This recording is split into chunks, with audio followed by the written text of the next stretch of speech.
سو گئے لبے دریا، قید ہو کے جاتی ہوں نوحہ تھائے زینب کا، قید ہو کے جاتی ہوں، لٹ گئی میری دنیا،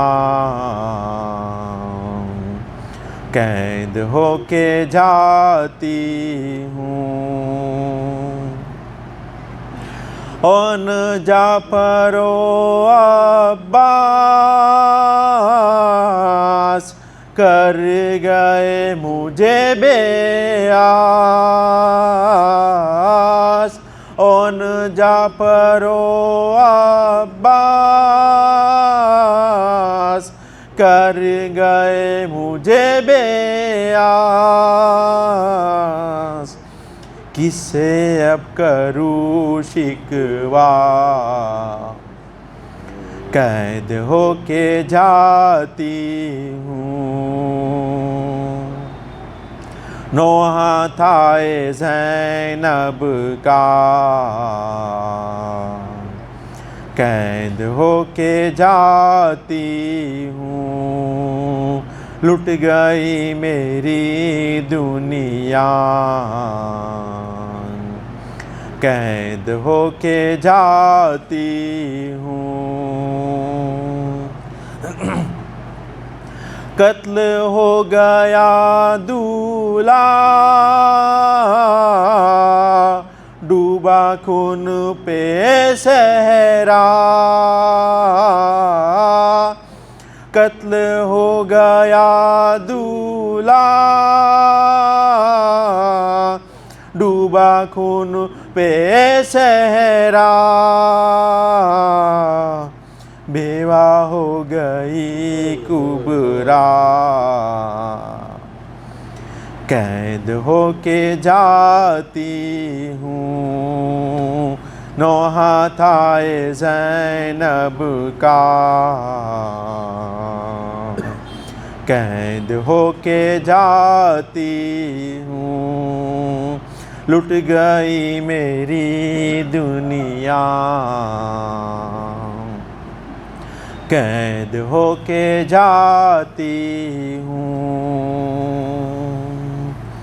وقت کی یہ دو رنگی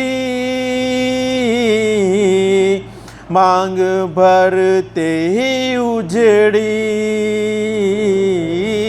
وقت کی یہ دو رنگی مانگ بھرتے ہی اجڑی،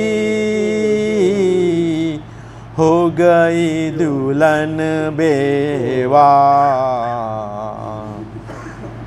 قید ہو کے جاتی ہوں، نوحہ تھائے زینب کا، قید ہو کے جاتی ہوں، لٹ گئی میری دنیا، قید ہو کے جاتی ہوں۔ جلتی ریت پر اصغر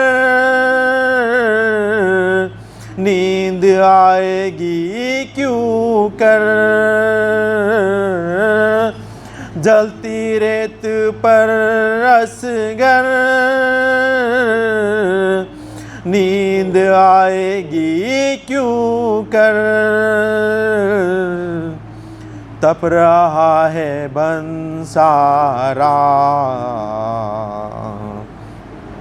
قید ہو کے جاتی ہوں، نوحہ تھائے زینب کا، قید ہو کے جاتی ہوں، لٹ گئی میری دنیا، قید ہو کے جاتی ہوں۔ ہم کو ناز تھا جس پر ہم شبیہ ہے پیغمبر، ہم کو ناز تھا جس پر، ہم شبیہ ہے پیغمبر، وہ بھی اب نہیں زندہ، قید ہو کے جاتی ہوں نوحہ تھائے زینب کا، قید ہو کے جاتی ہوں، لٹ گئی میری دنیا، قید ہو کے جاتی ہوں، التجا میری سن لو سہ کے ساتھیو اٹھو، التجا میری سن لو سہ کے ساتھیو اٹھو، لو سلام زینب کا، قید ہو کے جاتی ہوں نوحہ تھائے زینب کا، قید ہو کے جاتی ہوں، لٹ گئی میری دنیا، قید ہو کے جاتی ہوں نوحہ تھائے زینب کا، قید ہو کے جاتی ہوں، پر محمد وآل محمد صلوات۔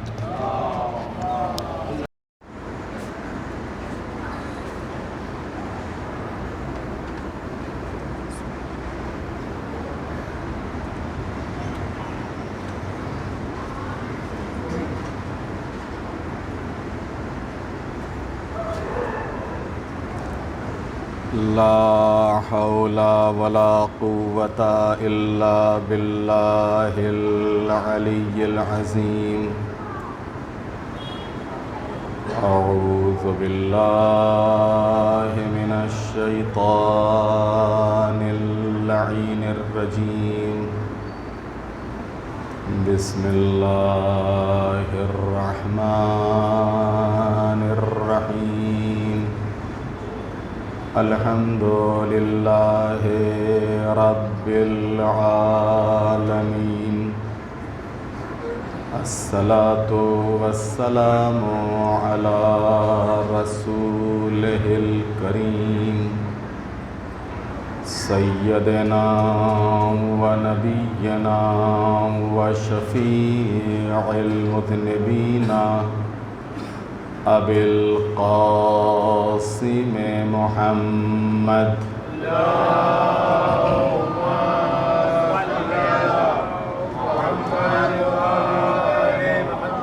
وآله الطيبين الطاهرين المعصومين المظلومين، ولعنة الله على أعدائهم أجمعين، من يومنا هذا إلى قيام يوم الدين، رب اشرح لي صدري ويسر لي أمري، واحلل عقدة من لساني يفقه قولي، أما بعد فقد قال الله الحكيم في القرآن الكريم، بسم الله الرحمن الرحيم، يا أيها الذين آمنوا ادخلوا في السلم كافة ولا تتبعوا الشيطان إنه لكم عدو مبين، صلوات بھیج دے محمد علیہ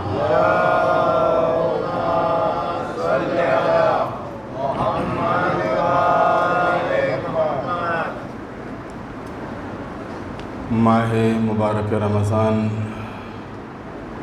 اور اس ماہ مبارک رمضان کی 18ویں شب اور 18ویں مجلس موضوع اسلامی زندگی کے 10 عملی ستون، اور اس موضوع کے تحت کل کی مجلس میں زکوٰۃ اور زکوٰۃ کو اللہ نے کیوں واجب کیا، اس کا فلسفہ کیا ہے، اس کا ریزن کیا ہے، اس کے فائدے کیا ہیں، وہ آپ کی خدمت میں بیان ہوئے تھے۔ آج کی مجلس میں زکوٰۃ کے بعد جو اسلام کا ایک اور اہم رکن ہے اسلام کی عملی زندگی کا، اور وہ ہے خمس۔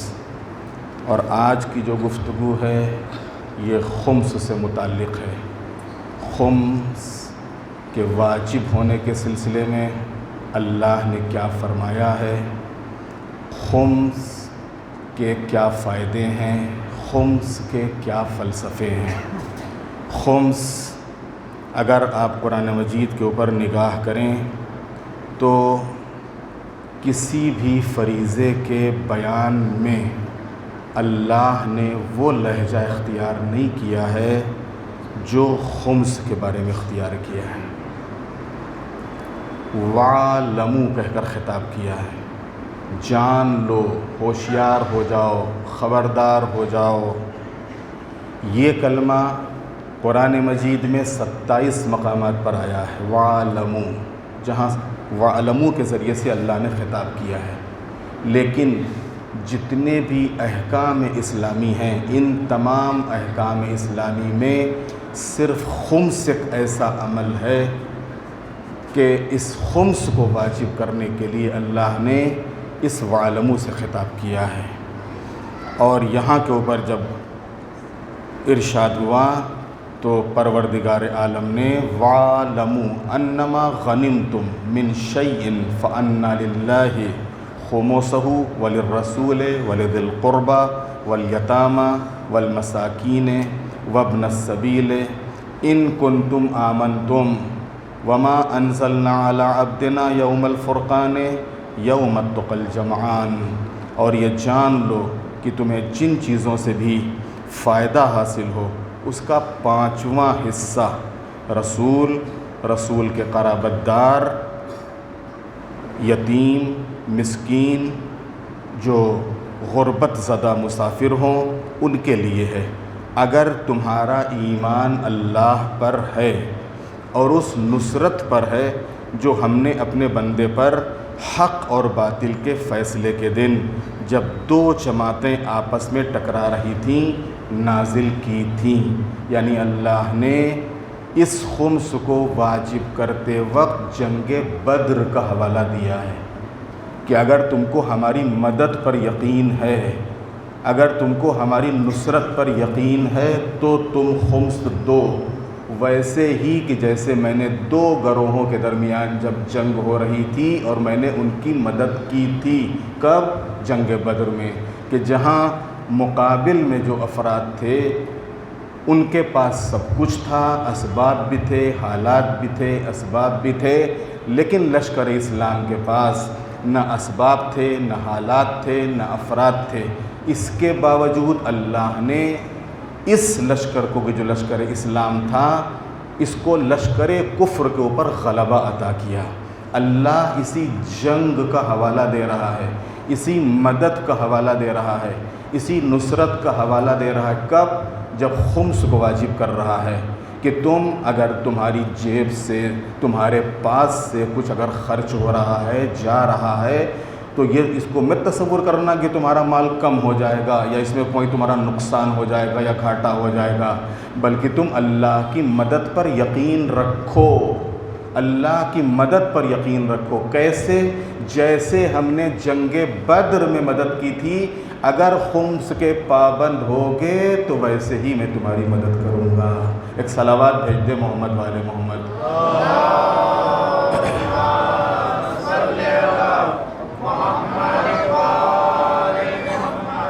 اور جس طریقے سے جو لشکر ایمان تھا اس لشکر ایمان کا جو یقین تھا اور ایمان تھا وہ کس بلندی کے اوپر تھا. لہذا اگر خمس کے نکالتے وقت تمہارا ایمان بھی اسی بلندی کے اوپر ہوگا اور اسی درجے کے اوپر ہوگا تو انشاءاللہ اللہ کی مدد تمہارے بھی شامل حال ہوگی تمام حالات میں، تمام امور میں. تو عزیزان محترم، رب العالمین نے خمس کے وجوب کے سلسلے میں جنگ بدر کی نصرت کا حوالہ دیا ہے تاکہ مسلمان مال کی کمی سے اسی طرح نہ گھبرائے جس طرح اصحاب بدر افراد کی کمی سے نہیں گھبرائے، نہیں پریشان ہوئے، اور قدرت نے ان کی کمی کو پورا کر دیا. اسلام کے تمام احکام کہ جس میں صاحبان ایمان کو مخاطب کیا گیا ہے، اے ایمان والو یہ کرو، اے ایمان والو یہ کرو، لیکن خمس میں ایمان کو بعد میں رکھا ہے، جس کا کھلا ہوا مطلب یہ ہے کہ تمہارا ایمان خمس کی ادائیگی کے ساتھ مشروط ہے. ہر عمل کو واجب کرنے کے لیے اللہ نے ایمان کو پہلے رکھا ہے، لیکن یہاں کے اوپر ایمان کو بعد، ایمان کا تذکرہ بعد میں کیا ہے کہ اگر تمہارا ایمان اللہ کے اوپر ہے. جبکہ آپ اگر روزے کے وجوب کو دیکھیے، یا ایھا الذین آمنوا، اے وہ لوگ کہ جو ایمان لائے ہو. ایسے ہی باقی دوسرے جو واجبات ہیں، دوسرے جو احکام ہیں، ان کے واجب ہونے کے سلسلے میں اللہ نے ایمان کا ذکر پہلے کیا ہے، صاحبان ایمان کو پہلے خطاب کیا ہے، صاحبان ایمان کے ایمان کو پہلے بیان کیا ہے. لیکن خمس میں اللہ نے ایمان کا تذکرہ بعد میں کیا ہے یا درمیان میں رکھا ہے، اور حقیقت میں ایک طریقے سے ایمان کو خمس کی ادائیگی کے ساتھ مشروط کر دیا ہے کہ یعنی تمہارا ایمان اسی وقت ایمان کہلائے گا کہ جب تم خمس کے پابند ہوگے. ایک صلوات بھیج دیں محمد والے محمد.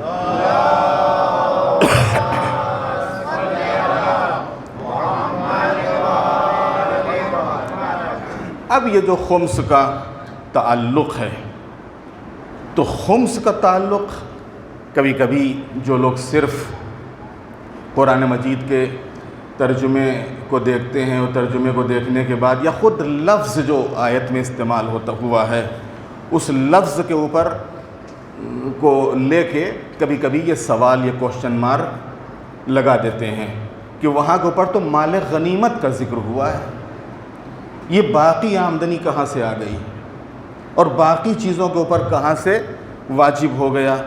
تو عزیزان محترم، خمس کا تعلق صرف اصطلاحی غنیمت سے نہیں ہے، بلکہ ہر فائدے میں خمس واجب ہے، جس کی تفصیل خود معصومین علیہ السلام کی روایات میں موجود ہے، جو کہ وارث قرآن، جو مترجمان قرآن، جو مفسران قرآن، جو حاملان قرآن اور جو شریک القرآن ہیں. ایک صلوات بھیج دیں محمد والے محمد.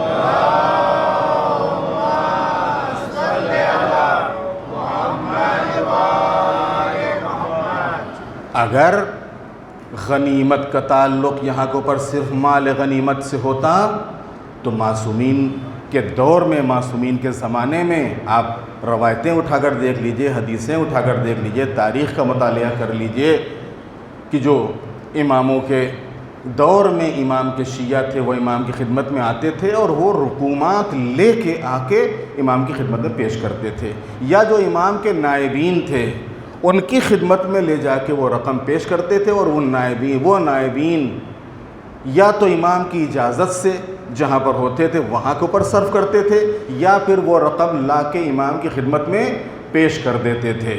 اور یہ خود اس بات کی دلیل ہے کہ خمس کا تعلق صرف مال غنیمت سے نہیں ہے. دوسرے اگر آپ لفظ کو لیجئے تو قرآن مجید میں آپ کو بہت سے ایسے لفظ ملیں گے کہ جس کا اگر آپ ظاہری ترجمہ کیجئے تو کچھ کا کچھ ہو جائے گا اور نتیجہ کچھ کا کچھ نکلے گا.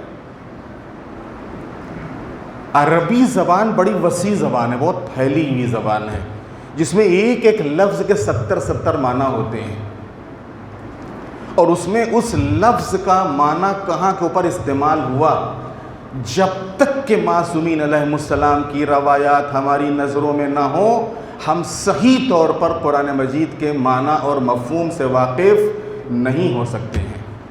صحیح معنوں میں اور صحیح طور پر معصومین قرآن مجید کے الفاظ اور ان الفاظ کے ترجمے سے واقف ہونے کے لیے ضروری ہے کہ معصومین علیہ السلام کی روایات یا ان کی سیرت کے اوپر نگاہ کریں کہ اس سلسلے میں معصوم نے کیا فرمایا ہے۔ اب جو معصوم کی سیرت رہی ہو یا معصومین کے دور میں وہ چیز باقاعدہ رائج ہو یا استعمال ہوئی ہو، تو اس بات کا ثبوت ہے کہ خود معصومین کے دور میں یہ چیز اس معنی میں یا یہ بات اس لحاظ سے تھی۔ یہی چیز یہاں کے اوپر بھی ہے۔ غنیمت یہاں کے اوپر قرآن مجید میں غنیمت کا لفظ آیا ہے۔ اب غنیمت کس معنی میں ہے؟ اگر آپ لغت کو اٹھائیے تو غنیمت کے جو معنی ہیں، غنیمت فائدے کے معنی میں ہے۔ عربی لغت میں غنیمت کا ترجمہ ہے فائدہ۔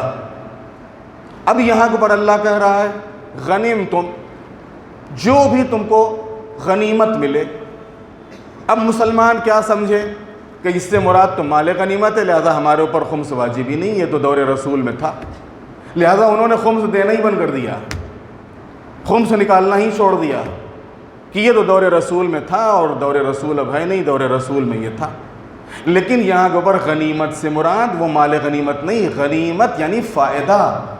اب اگر غنیمت فائدہ ہے تو بھی ظاہر سی بات ہے کہ جو بھی فائدہ ہمیں حاصل ہو، اب اس فائدے کے لیے ہمارے اوپر لازم ہو جاتا ہے کہ اس میں اللہ اور اس کے رسول اور رسول نے جو حقوق بتائے ہیں ان حقوق کا ہم خیال اور پاس اور لحاظ کریں اور ان کو وہ حق دیں اور خمس اور اس حق کو ادا کریں۔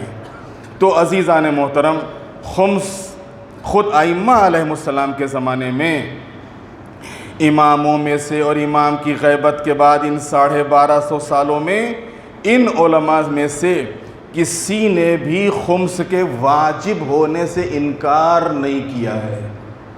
بھائی دوسرا طریقہ یہی ہو سکتا ہے کہ آپ کو ایک ایسی روایت لے آؤ کہ کسی معصوم نے منع کیا ہو کہ ہاں خمس نہ دینا، خمس نہ نکالنا، خمس خالی جنگ سے جو ہے مخصوص ہے، خمس مال غنیمت سے مخصوص ہے۔ لیکن تمام معصومین علیہ السلام اور اس غیبت کے زمانے میں جناب شیخ مفید اور شیخ صدوق اور سید مرتضیٰ اور سید رضی سے لے کے اور آج تک یہ جو فقہا کا شاندار سلسلہ ہے، علماء کا شاندار سلسلہ ہے، اس سلسلے کے اوپر بھی نگاہ کیجیے اگر آپ، تو کسی نے بھی خمس کا انکار نہیں کیا ہے کہ خمس واجب نہیں ہے یا خمس نہیں ہے یا خمس نہیں دینا ہے یا یہ دور رسول سے مخصوص تھا یا یہ صرف جنگ سے مخصوص تھا اور جنگ کے علاوہ اس کا وجوب ثابت نہیں ہے۔ تو یہ خود اس بات کی دلیل ہے کہ نہیں، خمس ہے اور خمس ہمارے اوپر واجب ہے اور خمس کو ہم کو ادا کرنا چاہیے، خمس کو ہم کو نکالنا چاہیے۔ اب اسی کے بعد خمس کے جو احکام ہیں، ظاہر سے بات ہے کہ یہاں کے اوپر احکام کا وقت نہیں ہے اور یہ جو ضروری مسائل بیان ہوتے ہیں انہی مسائل میں خمس کے مسائل بیان بھی ہو چکے ہیں، کبھی موقع آئے گا تو انشاءاللہ پھر بیان ہوں گے۔ جو خمس سے متعلق احکام ہے، زکوٰۃ سے متعلق احکام ہے، باقی دوسرے معاملات سے متعلق جو احکام ہیں، یہاں کے اوپر کلی طور کے اوپر جو بھی موضوع، جس موضوع کے اوپر بھی گفتگو ہو رہی، اس کی اہمیت، اس کی عظمت، اس کا فلسفہ، اس کا راز کیا ہے۔ جس طریقے سے کل زکوٰۃ کے سلسلے میں آپ کی خدمت میں زکوٰۃ کی اہمیت، قرآن زکوٰۃ کے سلسلے میں کیا کہہ رہا ہے، معصومین علیہ السلام کی روایتیں زکوٰۃ کے سلسلے میں کیا ہیں، علماء اور فقہا نے زکوٰۃ کے سلسلے میں کیا بیان کیا ہے اور زکوٰۃ کے فائدے یا زکوٰۃ کے فلسفے کیا ہیں، تو یہاں کے اوپر بھی آپ کی خدمت میں اس مختصر سی گفتگو کے بعد کہ جو خمس کے سلسلے میں قرآن مجید اور ان معصومین علیہ السلام اور معصومین علیہ السلام کے دور حیات کے بعد اس غیبت کبریٰ کے زمانے میں جو ہمارے سامنے فقہا کی تاریخ ہے، علماء کی تاریخ ہے، اس سے یہ بات ثابت ہو جاتی ہے کہ خمس واجب ہے اور خمس دینا چاہیے، خمس نکالنا چاہیے۔ اب سوال یہ پیدا ہوتا ہے کہ خمس کہ فائدے اور خمس کے فلسفے کیا ہیں۔ اس سلسلے میں 10 یا 11 فائدے ہیں جو آپ کی خدمت میں یہاں پر پیش کرنا چاہتا ہوں۔ اول، نسل پاک۔ دیکھیے اسلام نے طہارت کے اوپر بڑا زور دیا ہے، اور ہر چیز کا ایک اثر ہوتا ہے، ہر چیز کا ایک اثر ہے۔ پاک غذا کا پاک اثر ہوگا، نجس غذا کا نجس اثر ہوگا، حرام غذا کا حرام اثر ہوگا، اور حلال اور جائز غذا کا حلال اور جائز اثر ہوگا۔ یہ جو اثر ہوتا ہے اس کا کیا اثر ہوتا ہے؟ اس کا اثر یہ ہوتا ہے کہ اگر حرام استعمال ہو رہا ہے، نجس استعمال ہو رہا ہے، تو اس کا اثر ہمارے جسم کے اوپر بھی پڑے گا اور ہماری نسل کے اوپر بھی پڑے گا۔ یہ جو ہمارے جسم کے اوپر اثر ہوگا یا نسل کے اوپر اثر ہوگا، تو اس کا کیا؟ اس کی وجہ سے انسان کی توجہ اللہ کی طرف سے ہٹ جاتی ہے، توفیقات ختم ہو جاتی ہیں، انسان واجبات کو اہمیت نہیں دیتا ہے، انسان کی نظر میں جنت اور جہنم کی کوئی اہمیت نہیں رہتی ہے، اور دل میں خوف خدا اور خوف آخرت دل سے نکل جاتا ہے۔ یہ نجس غذا اور حرام غذا کا اثر ہوتا ہے۔ ظاہر سی بات ہے، جب خوف خدا ہی نہیں رہا، خوف آخرت ہی نہیں رہا، تو پھر ظاہر سی بات ہے کہ انسان بالکل بے باک ہو جاتا ہے، بالکل آزاد ہو جاتا ہے کہ جو چاہے کرو، جو دل چاہے کرو اور جیسے چاہے کرو۔ تو اس خمس کا جو پہلا اثر ہے کیا؟ نسل پاک۔ روایات میں خمس واجب ہونے کے فلسفے کو بیان کرتے ہوئے ایک جملہ ملتا ہے، وسائل الشیعہ جلد 9 صفحہ 547، لتطیب الولادہ، خمس کو واجب کیا ہے کس لیے؟ مال کو پاک کرنے کے لیے، اور مال کا پاک ہونا ہے، مال کا پاک ہونا مقدمہ ہے نسل کو پاک ہونے کا۔ توجہ کیجئے گا، خمس کس لیے واجب ہے؟ تاکہ مال پاک ہو۔ مال کس لیے پاک ہو؟ تاکہ نسل پاک ہو۔ ایک صلوات بھیج دیں محمد والے محمد۔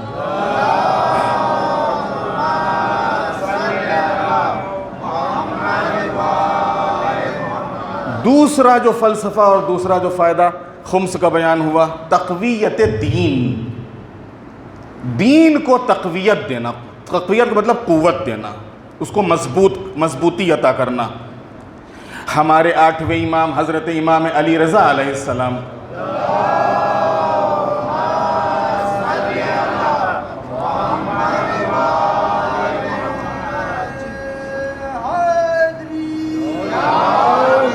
آپ فرماتے ہیں الخمس عوننا علی دیننا، خمس ہم اہل بیت کا حق اور ہمارے مکتب اور مذہب کی تقویت کا سبب ہے۔ حقیقت یہی ہے کہ اس خمس کے ذریعے سے اس پورے دور امامت کو آپ اگر آپ ملاحظہ فرمائیے، اور اس غیبت کے زمانے میں خود اس مذہب اہل بیت اور مکتب اہل بیت کے اوپر اگر نظر کیجئے، تو جس چیز نے سب سے زیادہ ہمارے مذہب کو قوت اور طاقت عطا کی ہے، وہ کون سی چیز ہے؟ خمس۔ اور ظاہر سی بات ہے کہ جو چیز قوت دے، جو چیز طاقت دے، مخالف کی طرف سے اسی کی مخالفت ہوتی ہے۔ ایک صلوات بھیج دے محمد والے محمد۔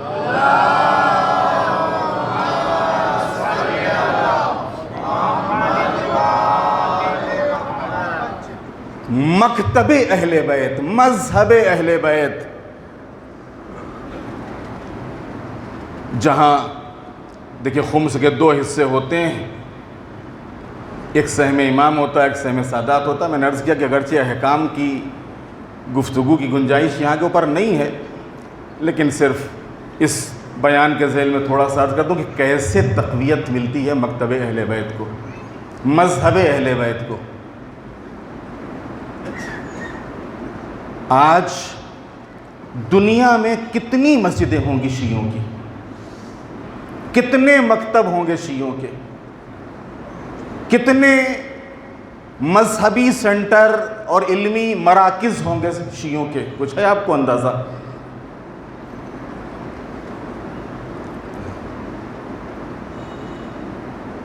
اگر آپ پورے ورلڈ کے اوپر نگاہ کیجئے تو تقریباً پورے ورلڈ میں ملا جلا کے تقریباً 30 کروڑ جو شیعہ ہیں، 30 کروڑ، یہ جو 30 کروڑ شیعہ ماہ مبارک رمضان ہو یا باقی سال جو دینی خدمات ہوں، ان تمام مراکز کے اوپر جو بھی افراد خدمت انجام دے رہے ہیں، اگر ہمارے یہ مدرسے نہ ہوتے، اگر یہ حوزے نہ ہوتے، یہ دینی اور علمی ادارے نہ ہوتے، تو کیا یہ مسجدوں میں رونق ہوتی؟ کیا یہ ان تشنگان علم کی طرف سے کہ جنہوں نے ان حوزوں میں جا کے، ان مکتبوں میں جا کے اپنی علمی پیاس کو بجھایا اور جو کچھ بھی تھوڑا بہت وہاں سے حاصل کیا اسے آ کے اپنے اپنے شہروں میں، اپنے اپنے ملکوں میں عوام تک پہنچایا اور ان کو مکتب اہل بیت اور مذہب اہل بیت سے آشنا کیا، اور اس مکتب اور مذہب کی تقویت کا سبب بنے؟ اگر یہ چیز نہ ہوتی تو کیا ہوتا؟ یہ جو حقیقت میں اتنی بڑی تعداد میں پوری دنیا میں تبلیغ اور ترویج کا کام ہو رہا ہے، یہ جو تربیت کا کام ہو رہا ہے مدرسوں میں، حوزوں میں، جہاں 30,000 اسٹوڈنٹ صرف قم شہر میں، اتنے ہی تقریباً نجف اشرف میں، اس کے علاوہ جو دوسرے شہر ہیں ان کی بات ہی نہیں کرتا۔ کہیں کے اوپر 10,000 اسٹوڈنٹ ہیں، کہیں کے اوپر 5,000 ہیں، کہیں کے اوپر 500 ہیں، کہیں کے اوپر 50 ہیں، کہیں کے اوپر 25 ہیں، جیسا حالات، جیسا مدرسہ، جیسا حوزہ، لیکن اس کے لحاظ سے بیچارے وہ کوشش کر رہے ہیں۔ یہ کاہے کے لیے کوشش ہے؟ ان حوزوں کی ان مدد کو کون سی کمپنی ہے، کون سی فیکٹری ہے، کون سی حکومت ہے کہ جو ان کو دے رہی ہے، ان کو تقویت کر رہی ہے، ان کو پال رہی ہے؟ اگر کوئی ایک ہمارے پاس سسٹم ہے تو اس سسٹم کا نام ہے خمس، اور یہ خمس ہی کی وجہ سے یہ پورا سسٹم، پورا نظام آج ٹکا ہوا ہے۔ خمس کی وجہ سے یہ نظام ٹکا ہوا ہے، خمس کی وجہ سے یہ سسٹم ٹکا ہوا ہے۔ میں نے عرض کیا کیونکہ خمس کے فائدے اتنے زیادہ ہیں اور خمس بنیاد کو مضبوط کرتا ہے، لہذا مخالفین کی طرف سے سب سے پہلے جو مخالفت ہوتی کاہے کی ہوتی؟ خمس کی ہوتی ہے۔ یہ تو میں نے خالی ایک مثال، ایک نمونہ دیا ہے آپ کو، باقی دنیا میں کتنی لائبریریاں ہیں، کتنی مسجدیں ہیں، کتنے امام باڑے ہیں، کتنی دینی درسگاہیں ہیں، کتنے اسکول ہیں، کتنے کالج ہیں، کتنے ہاسپٹل ہیں، کتنے اور دینی خدمات اور دینی مراکز اور دینی سینٹر ہیں کہ جو اسی خمس کی وجہ سے جن کے اندر آج رونق ہے، اور اسی خمس کی وجہ سے آج وہ حقیقت میں شیعت کی ایک علامت اور شیعت کی ایک پہچان بنے ہوئے ہیں۔ یہ سب کاہے کی رونق ہے؟ خمس کی۔ تو مولا فرماتے ہیں کہ خمس کیا ہے؟ ہمارے مکتب اور ہمارے مذہب کی تقویت کا سبب ہے۔ دوسرے وفاداری کی علامت ہے، وفاداری کی علامت ہے۔ بعض روایتوں میں اس طرح بیان ہوا ہے کہ المسلم من یف اللہ بما عہد الیہ ولیس المسلم من اجاب باللسان وخالف بالقلب۔ واقعی مسلمان وہ ہے کہ جو اللہ سے کیے ہوئے وعدے کو وفا کرے، لیکن وہ مسلمان نہیں ہے جو زبان سے اظہار تو کرے لیکن دل سے اس کا اقرار نہ کرے اور اس کا مخالف ہو۔ ہم نے کہا نہیں، ہم مانتے تو ہیں، تو اگر مانتے ہو تو کرتے کیوں نہیں ہو؟ ایک صلوات بھیج دے محمد والے محمد۔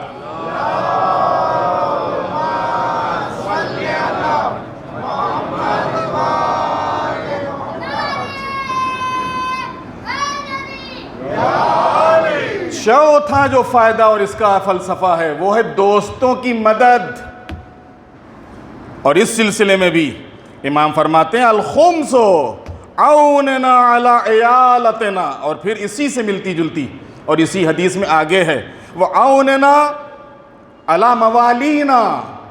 یہ خمس کاہے کے لیے ہے؟ خمس ہمارے قرابت داروں یعنی جو نسل رسول ہے، اولاد رسول ہے، اس کی مدد کے لیے، لیکن اسی کے ساتھ ساتھ امام نے ایک جملہ اضافہ فرمایا عوننا علی موالینا، ہم سے جو محبت کرنے والے ہیں، ہمارے جو شیعہ ہیں، یہ ان کی مدد کے لیے ہے، یہ ان کو تقویت دینے کے لیے ہے، ان کو سہارا دینے کے لیے ہے۔ پانچویں، مال کی طہارت۔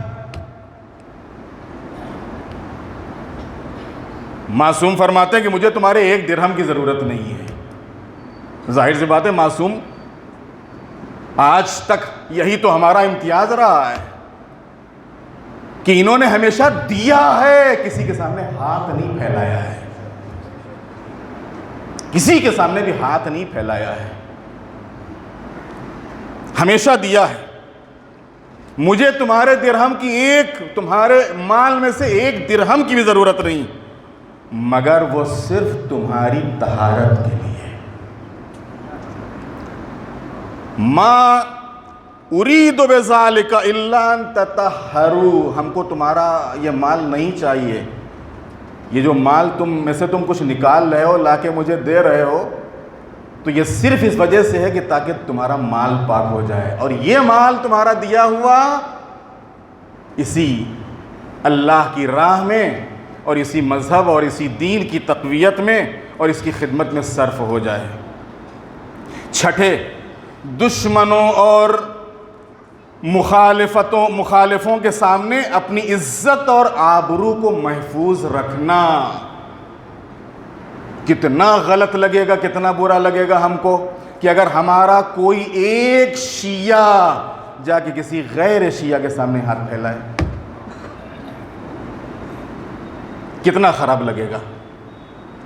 کوئی ہمارا چاہنے والا کسی کے سامنے، کسی غیر کے سامنے جا کے ہاتھ نہ پھیلائے، اس سے کوئی تقاضا نہ کرے، اس وجہ سے ہم نے اس کو رکھا ہے۔ یہ نظام اسی وجہ سے ہے تاکہ اگر ہمارے شیعوں میں سے، ہماری نسل میں سے اگر کوئی بیچارہ کمزور ہے، کوئی غریب ہے، کوئی محتاج ہے، کسی لحاظ سے بیچارہ ضرورت مند ہو گیا ہے، تو اسی پیسے سے اس کی مدد ہو جائے اور اس کی عزت باقی رہے، اس کی غیرت اور آبرو کے اوپر بھی حرف نہ آنے پائے۔ ساتویں، سادات سے فقر کو ختم کرنا۔ وَجَعَلَ لِلْفُقَرَاءِ قَرَابَةُ الرَّسُولِ نصف الخمس فَأَغْنَاهُمْ بِهِ عَنْ صَدَقَاتِ النَّاسِ۔ یہ خمس اس لیے واجب ہے تاکہ یہ جو رسول اللہ کی نسل ہے، رسول اللہ کی اولاد ہے، یہ صدقات اور خیرات سے بے نیاز ہو جائے۔ یہ صدقہ نہیں لیتے، صدقہ ان کے اوپر نہیں ہے، صدقہ ان کے لیے نہیں ہے، یہ ان تمام چیزوں سے بے نیاز رہیں اور عزت کے ساتھ، احترام کے ساتھ ان کا جو حق ہے وہ ان تک پہنچ جائے۔ آٹھویں، کفارہ گناہ اور ذخیرہ آخرت۔ اس سلسلے میں ہمارے پانچویں امام فرماتے ہیں، ایک شخص امام کی خدمت میں حاضر ہوا تاکہ خمس کی رقم امام کی خدمت میں پیش کرے۔ امام نے فرمایا ضمنت علی وعلی ابی الجنہ، میں اور میرے والد تم کو جنت کی ضمانت دیتے ہیں۔ کس کو؟ جو خمس کی رقم لے کے آیا تھا۔ جو خمس کی رقم لے کر آیا تھا اس کے لیے ہمارے پاس امام فرماتے کہ میں اور میرے والد تم کو کیا دیتے ہیں؟ جنت کی گارنٹی، جنت کی ضمانت۔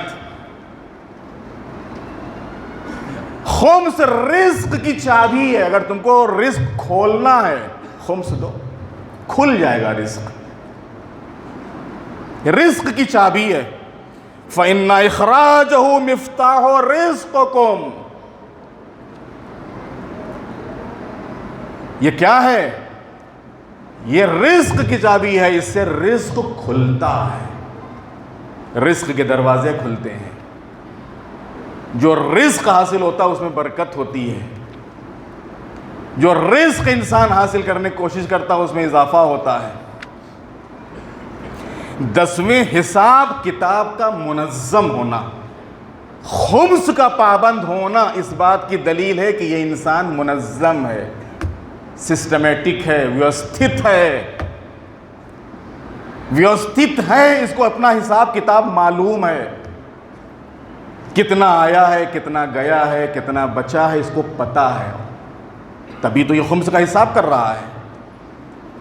یہ خمس کا حساب کرنا کس لیے ہے؟ خود زندگی کو منظم کرنے کے لیے، تمہاری معیشت کو، تمہاری روزی کو، اس کو تمہاری آمدنی کو سسٹمیٹک کرنے کے لیے، تاکہ تمہارے پاس حساب کتاب رہے، کہاں سے تم نے حاصل کیا ہے، کتنا حاصل کیا ہے، کس سے حاصل کیا ہے، کہاں گیا ہے، کتنا گیا ہے، کتنا تمہارے پاس ہے، کیسا ہے، کیوں ہے، کس لیے ہے، تاکہ تمہارے پاس حساب رہے، تم کو معلوم رہے۔ 11ویں اللہ تعالیٰ اور معصومین علیہ السلام کی خاص عنایات کس کے اوپر؟ خمس کو ادا کرنے والے کے اوپر۔ یقیناً جو حضرات بھی خمس کے پابند ہوتے ہیں، وہ ظاہر سی بات ہے خمس نکالتے وقت نیت کیا ہوتی ہے؟ خمس کے نکالتے وقت جو نیت ہوتی ہے وہ کیا ہوتی ہے؟ اللہ کی خوشنودی، رسول اللہ کی خوشنودی، امام کی خوشنودی، یہی تو ہوتا ہے بھائی، اللہ کا حق ادا ہو جائے، اور جو رسول اللہ کا حق ہے اور جو ان کی اولاد کا حق ہے وہ ادا ہو جائے۔ صحیح ہے کہ نہیں صحیح ہے؟ اب آئیے قرآن کیا کہہ رہا ہے؟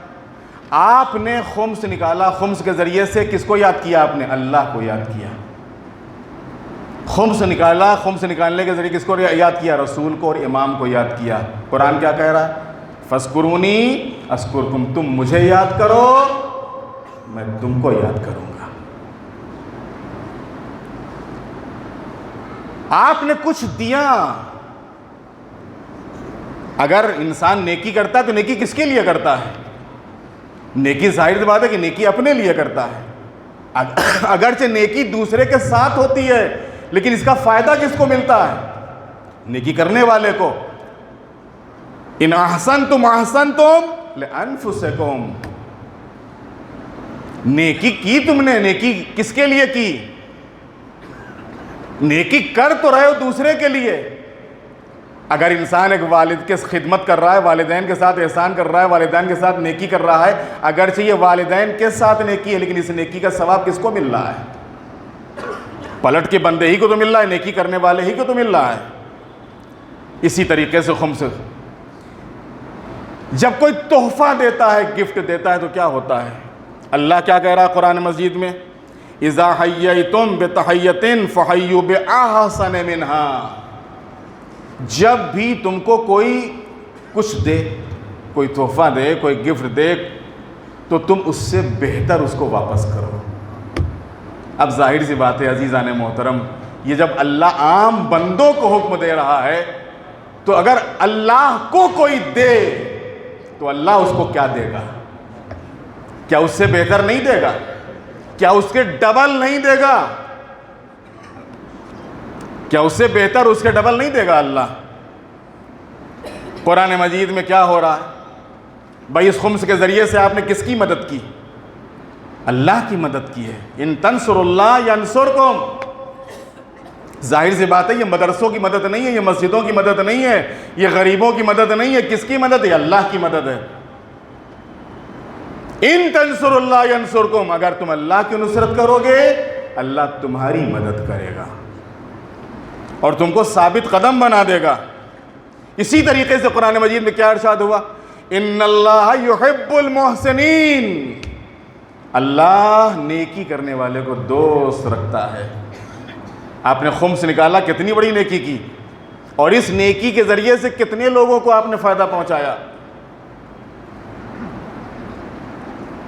اور یہ جو رقم، اس سے کسی یا تو غریب کو فائدہ ہوا، یا کسی سنستھا کو، کسی مکتب اہل بیت، مذہب اہل بیت کو مضبوطی حاصل ہوئی۔ نیکی کی کہ نہیں کی؟ قرآن کہہ رہا ہے ان اللہ یحب المحسنین، اللہ احسان کرنے والے کو، نیکی کرنے والے کو دوست رکھتا ہے۔ یہ گھرانہ اتنا کریم گھرانہ ہے کہ یہ کسی کا قرضہ نہیں رکھتا ہے۔ بی بی شتیتا کا واقعہ سب کے سامنے ہے۔ بی بی شتیتا کون؟ نیشا پور میں مزار ہے۔ آج بھی جب زیارت کے لیے جاتے ہیں اور مولا امام رضا علیہ السلام کی زیارت کے بعد جب اطراف کی زیارت کرتے ہیں تو نیشا پور میں کسی بیوی کا مزار ہے۔ کیا کرتی تھی؟ چرخہ چلاتی تھی، چرخہ چلاتی تھی، غریب عورت، اور اس نے اپنے ہاتھوں سے ایک رومال تیار کیا تھا، اپنے ہاتھوں سے ایک رومال بنا تھا۔ پتہ چلا کہ یہاں سے کچھ افراد امام کی خدمت میں جا رہے ہیں، بغداد 7ویں امام کی خدمت میں۔ اس کو پتہ چلا، اس نے کہا کہ ہمارے اوپر بھی ایک احسان کرو۔ کہو کہ تم لوگ سنا ہے کہ اپنی اپنی رقومات لے کے اور اپنے اپنے سامان لے کے مولا کی خدمت میں جا رہے ہو، یہ ہماری طرف سے بھی ایک چھوٹی سی رقم اور ایک چھوٹا سا ہدیہ ہے، چھوٹا سا گفٹ ہے جو مولا کی خدمت میں پیش کر دینا۔ ان اللہ لا یستحی من الحق، یہ آیت اس نے پڑھی کہ اللہ تعالیٰ حقیقت میں حق کی ادائیگی جو ہوتی ہے ظاہر اس میں شرم نہیں کرتا ہے۔ جس کا اگر تھوڑا سا بھی حق بنتا ہے تو اللہ اس کو دے دیتا ہے، اور اس میں کوئی شرم کی بات نہیں ہے۔ لہذا اگر ہمارے پاس تھوڑا ہی ہے تو کیا ہوا، لہذا جتنا بھی ہے وہ میں امام کی خدمت بھیج رہی ہوں۔ اس نے 1 یا 2 دینار، یہ 2 دینار لیے یا 1 دینار، اور ایک پارچہ، ایک کپڑا جو اپنے ہاتھوں سے بنا تھا، یہ ان کے حوالے کیا، جا کے امام کی خدمت میں پیش کر دینا۔ اب یہ جو پورا قافلہ پہنچا ہے نیشا پور سے امام کی خدمت میں، تو امام نے کسی بھی امانت کے لیے سوال نہیں کیا۔ امام نے اگر سوال کیا تو بی بی شتیتا کی امانت کے لیے، وہ جو ہماری ایک چاہنے والی نے کچھ تم کو دیا ہے اور ہم تک پہنچانے کے لیے کہا ہے، وہ کیا ہے؟ وہ کیا ہے؟ اور جب یہی قافلہ واپس ہونے لگا، میں نے عرض کیا کہ گھرانہ بڑا کریم گھرانہ ہے، کسی کا قرضہ نہیں رکھتا ہے۔ جب یہ واپس ہونے لگا تو اسی قافلے کے ذریعے سے پیغام پہنچایا کہ اس میری کنیز کو پیغام دے دینا کہ دیکھو تمہارے پہنچنے کے 6 دن کے بعد اس کی رحلت ہو جائے گی، اور میں خود آؤں گا اور اس کے جنازے پہ نماز ادا کروں گا، اس کے جنازے پہ نماز ادا کروں گا۔ یہ گھرانہ بڑا کریم گھرانہ ہے، اور اسی حقیقت میں کرم کو دیکھنا ہے تو آئیے کربلا کے میدان میں آئیے۔ کیسے یہ اپنے غلاموں کے اوپر کرم کرتے ہیں۔ جون امام کے ساتھ ہیں، امام کے اصحاب میں آپ کو شمار کیا جاتا ہے، امام کے اصحاب میں آپ کو گنا جاتا ہے، اسی شہداء کربلا کی فہرست میں آپ کا بھی نام ہے۔ جون کون ہے؟ غلام ہے امام کے، لیکن حقیقت میں جون کو کس مقام اور کس مرتبے تک پہنچا دیا امام نے، جون کو کس مقام اور کس مرتبے تک پہنچا دیا۔ جون جس وقت امام کی خدمت میں آتے ہیں اور امام سے بضد ہوتے ہیں کہ مولا ہم کو بھی جانے دیجئے، ہم کو بھی اجازت دیجئے، تو امام نے ایک مرتبہ ایک جملہ کہا کہ جون دیکھ رہے ہو حالات، اور سب شہید ہو رہے ہیں، سارے اصحاب جا رہے ہیں، اور اس کے بعد سب ایک ایک کر کے اولاد بھی چلی جائے گی، لیکن مصلحت الہی کی وجہ سے زین العابدین میدان میں نہیں جا سکتے، لہذا میں نے تم کو انہی کی خدمت کے لیے چھوڑا ہے، انہی کی خدمت کے لیے میں نے تم کو اجازت نہیں دی ہے۔ ہاں اگر خود سید سجاد اجازت دیتے ہیں تو جاؤ۔ جون کے اندر جو جذبہ شہادت تھا، اسی جذبہ شہادت کے تحت امام کے خیمے میں آئے۔ کس کے خیمے میں؟ چوتھے امام کے خیمے میں۔ اور چوتھے امام کے خیمے میں آنے کے بعد اپنے رخساروں کو امام کے تلووں سے ملنے لگے۔ امام غش کے عالم میں ہیں، اپنے رخساروں کو امام کے تلووں سے مل رہے تھے۔ امام کو کچھ حرارت سی محسوس ہوئی، امام نے آنکھ کھولی، دیکھا پایتی جون بیٹھے ہوئے۔ جون خیریت تو ہے، تم کیوں؟ کہا آقا بابا نرغہ آدھا میں گھرے ہوئے ہیں اور ایک ایک کر کے صحابی میدان جنگ میں جا رہے ہیں، اور میں بار بار آقا کے پاس جا رہا ہوں، اجازت طلب کر رہا ہوں لیکن اجازت نہیں مل رہی ہے۔ اور آخر میں آقا نے فرمایا کہ مجھے آپ کی خدمت کے لیے رکھا ہے، لہذا اگر آپ اجازت دے دیجئے تو میں جا کے آقا کے اوپر قربان ہو جاؤں۔ عزادارو، ایک مرتبہ امام نے جون کو قریب بلایا، سینے سے لگایا۔ سینے سے لگانے کے بعد کہتے ہیں کہ جون، مصلحت خدا کی بنیاد کے اوپر میں تو جنگ میں نہیں جا سکتا، لیکن تم جاؤ، میری طرف سے اپنی جان قربان کر دو۔ جون امام کی خدمت میں آئے۔ آنے کے بعد ایک مرتبہ کہتے ہیں آقا اب آپ بھی اجازت دے دیجئے۔ اجازت ملی، جون میدان میں آئے۔ جنگ ہوتے ہوتے وہ منظر بھی اور وہ موقع بھی آیا کہ جب ایک مرتبہ جون گھوڑے سے زمین پر آئے، عزادارو جیسے ہی گھوڑے سے زمین پر آئے، کریم آقا آگے بڑھے۔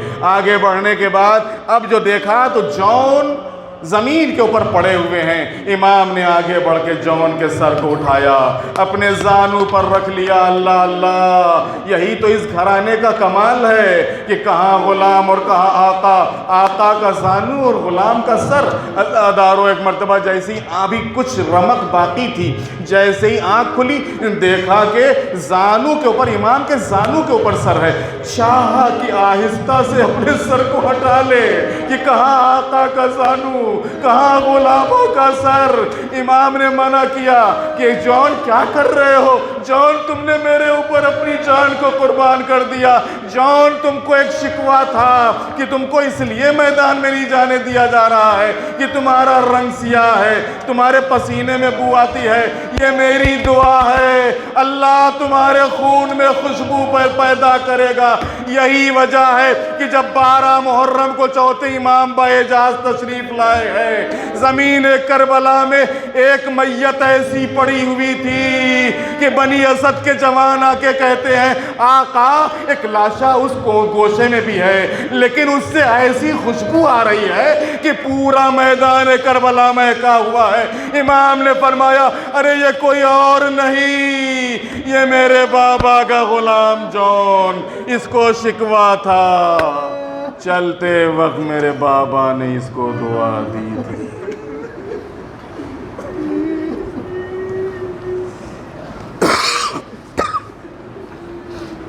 الا لعنت اللہ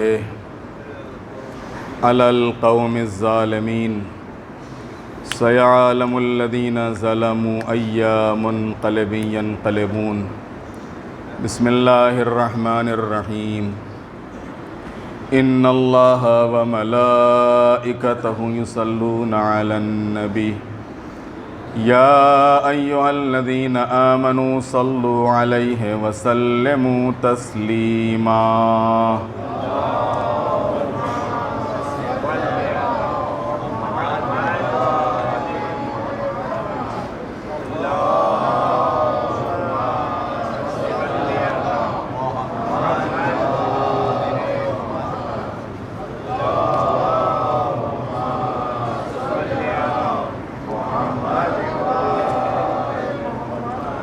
اللہم صل علی محمد وآل محمد۔ بسم اللہ الرحمن الرحیم۔ اللہم کل ولیک الحجۃ ابن الحسن صلواتک علیہ وعلی آبائہ فی ہذہ الساعہ وفی کل ساعہ ولیا وحافظا وقائدا وناصرا ودلیلا وعینا حتى تسكنه أرضك طوعا وتمتعه فيها طويلا۔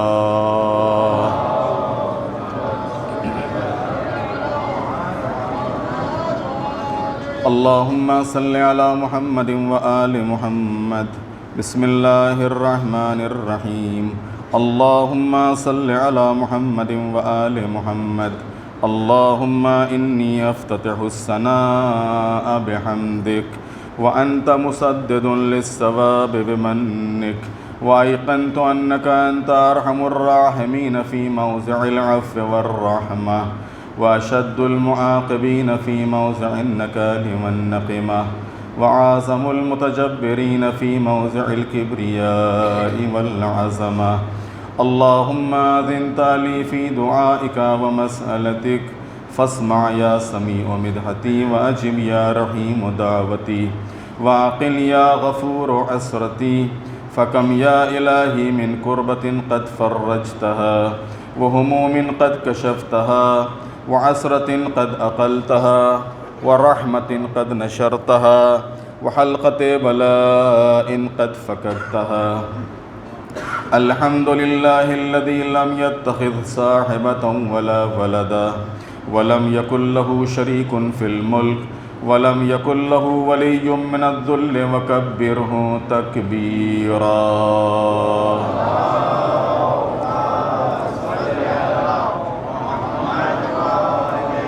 الحمد لله بجميع محامده كلها، على جميع نعمه كلها.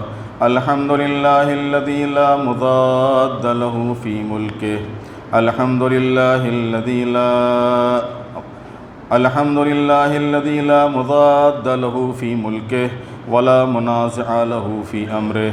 الحمد لله الذي لا شريك له في خلقه، ولا شبيه له في عظمته. الحمد لله الفاشي في الخلق أمره، وحمده الظاهر بالكرم مجده، الباسط بالجود يده، الذي لا تنقص خزائنه، ولا تزيده كثرة العطاء إلا جودا وكرما، إنه هو العزيز الوهاب. اللهم إني أسألك قليلا من كثير، ما حاجة بي إليه عزيما، وغناك عنه قديم، وهو عندي كثير، وهو عليكم سهل يسير. اللهم إنا عفوك عن ذنبي، وتجاوزك عن خطيئتي، وصفحك عن ظلمي، وسترك على قبيح عملي، وحلمك عن كثير جرمي، عندما كان من خطائي وعمدي. أطمعني في أن أسألك ما لا أستوجبه منك، الذي رزقتني من رحمتك، وأريتني من قدرتك، وعرفتني من إجابتك. فصرت أدعوك آمنا، وأسألك مستانسا، لا خائفا ولا وجلا، مدلا عليك فيما قصدت فيه إليك. فإن أبطأ عني عتبت بجهلي عليك، ولعل الذي يبطأ عني هو خير لي لعلمك بعاقبة الأمور. فلم أر مولا كريما أصبر على عبد لئيم منك علي. يا رب إنك تدعوني فأولي عنك، وتتحبب إلي فأتبغض إليك، وتتودد إلي، فلا أقبل منك كأن لي التطول عليك. فلم يمنعك ذلك من الرحمة لي والإحسان إلي، والتفضل علي بجودك وكرمك. فارحم عبدك الجاهل، وجد عليه بفضل إحسانك، إنك جواد كريم. الحمد لله مالك الملك، مجري الفلك، مسخر الرياح، فالق الإصباح، ديان الدين رب العالمين. الحمد لله على حلمه بعد علمه، والحمد لله على عفوه بعد قدرته، والحمد لله على طول أناته في غضبه، وهو قادر على ما يريد. الحمد لله خالق الخلق، باسط الرزق، فالق الإصباح، ذي الجلال والإكرام والفضل والإنعام، الذي بعد فلا يرى، وقرب فشهد النجوى، تبارك وتعالى. الحمد لله الذي ليس له منازع يعادله، ولا شبيه يشاكله، ولا ظهير يعاضده. قهر بعزته الأعزاء وتواضع لعظمته العظماء فبلغ بقدرته ما يشاء. الحمد لله الذي يجيبني حين أناديه ويستر علي كل عورة وأنا عاصي ويعزم النعمة علي فلا أجازي. فكم من موهبة هنية قد أعطاني وعزيمة مخوفة قد كفاني وبهجة مونقة قد أراني فأثني عليه حامدا وأذكره مسبحا.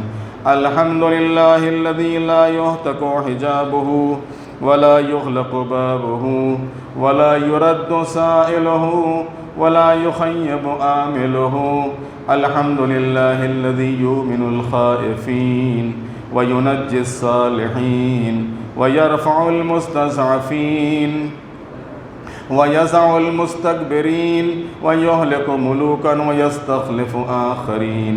والحمد لله قاسم الجبارين مبير الظالمين مدرك الهاربين نقال الظالمين صريخ المستصرخين موزع حاجات الطالبين معتمد المؤمنين. الحمد لله الذي من خشيته ترعد السماء وسكانها وترجف الأرض وعمارها وتموج البحار ومن يسبح في غمراتها. الحمد لله الذي هدانا لهذا وما كنا لنهتدي لولا أن هدانا الله. الحمد لله الذي يخلق ولم يخلق ويرزق ولا يرزق ويطعم ولا يطعم ويميت الأحياء ويحيي الموتى وهو حي لا يموت بيده الخير وهو على كل شيء قدير.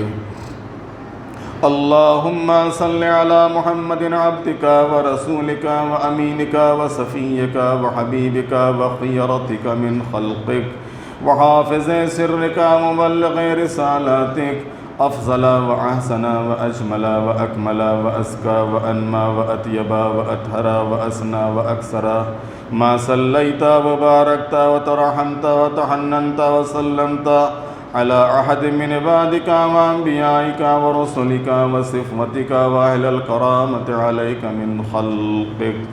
اللهم وصل على علي أمير المؤمنين ووصي رسول رب العالمين عبدك ووليك وأخي رسولك وحجتك على خلقك وآيتك الكبرى والنبأ العظيم. وصل على الصديقة الطاهرة فاطمة الزهراء سيدة نساء العالمين. وصل على سبطي الرحمة وإمامي الهدى الحسن والحسين سيدا شباب أهل الجنة. وصل على أئمة المسلمين علي بن الحسين ومحمد بن علي وجعفر بن محمد وموسى بن جعفر وعلي بن موسى ومحمد بن علي وعلي بن محمد والحسن بن علي والخلف الهادي المهدي حججك على عبادك وأمنائك في بلادك صلواتا كثيرة دائمة.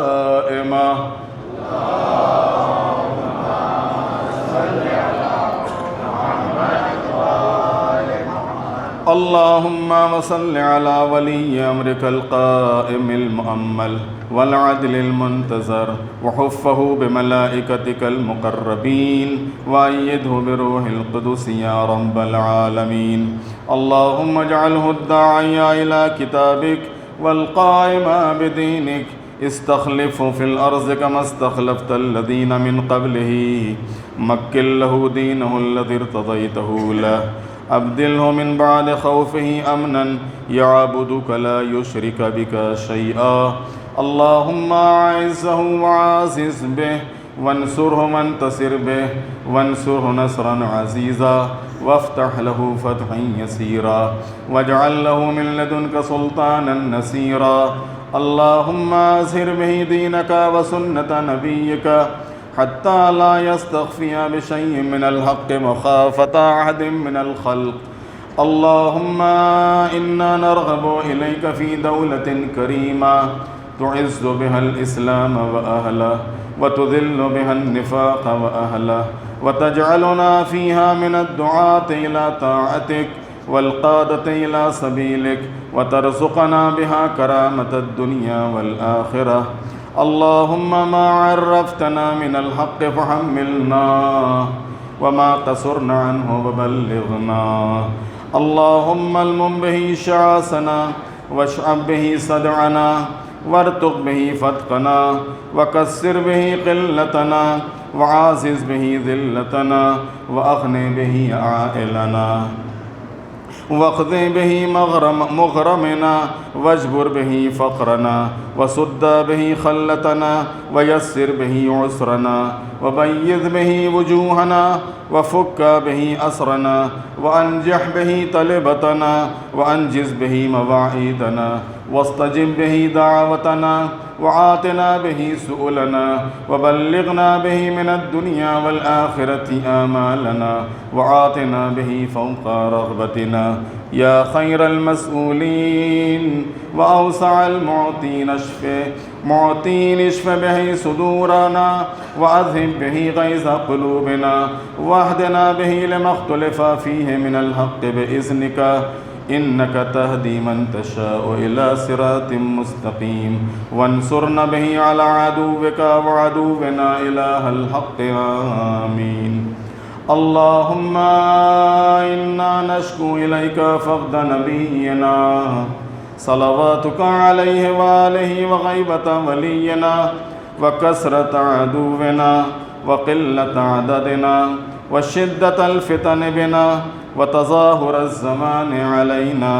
فصل على محمد وآله وعنا على ذلك بفتح منك تعجله وبزر تكشفه ونصر تعزه وسلطان حق تظهره ورحمة منك تجللناها وعافية منك تلبسناها برحمتك يا أرحم الراحمين.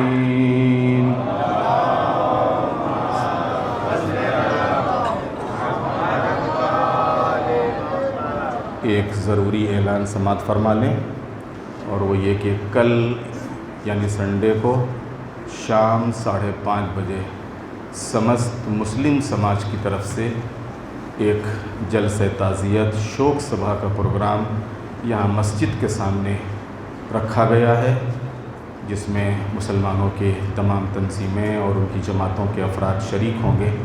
آپ تمام حضرات سے کثیر تعداد میں اس پروگرام میں شرکت کی درخواست ہے، کیونکہ دوسری قوم کے لوگ آئیں گے، لہذا کم سے کم ان کے درمیان بھی یہ ظاہر ہو کہ ہاں یہ قوم ایک زندہ قوم ہے اور اپنے قائد اور اپنے رہبر کو اسی طریقے سے خراج عقیدت اور تعزیت پیش کرتی ہے. کل انشاءاللہ 5:30 بجے شام کو.